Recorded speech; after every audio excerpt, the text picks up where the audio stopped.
ये कहानी एक कंपनी की है जो काफी घाटे में जा रही थी।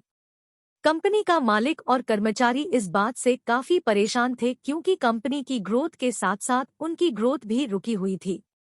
एक दिन उस कंपनी के मालिक ने कंपनी के गेट पर एक नोटिस लगा दिया जिस पर लिखा था, कल रात उस कर्मचारी की मौत हो गई, जिसकी वजह से इस कंपनी की और आपकी ग्रोथ नहीं हो पा रही थी और शोक मनाने के लिए हम सभी 1 घंटे बाद ऑडिटोरियम में मिलेंगे।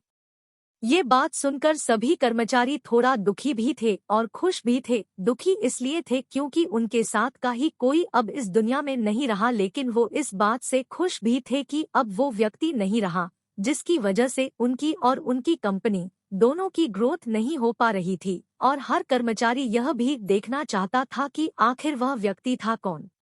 1 घंटे बाद सभी कर्मचारी ऑडिटोरियम में पहुंच गए।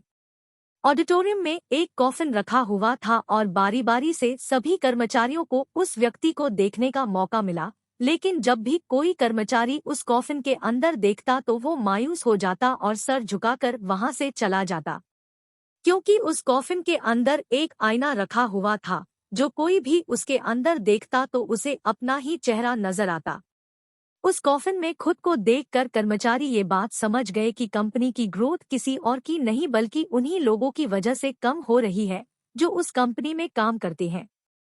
ये छोटी सी कहानी हमें ये बात सिखाती है कि हमारी असफलता और हमारे फेलियर का कारण कोई और नहीं बल्कि हम खुद हैं। अगर हम अपने काम में अपना 100% एफर्ट नहीं देंगे तो हमारी ग्रोथ कभी हो ही नहीं सकती। कामचोरी किसी भी इंसान को लाइफ में कभी भी आगे नहीं बढ़ा सकती।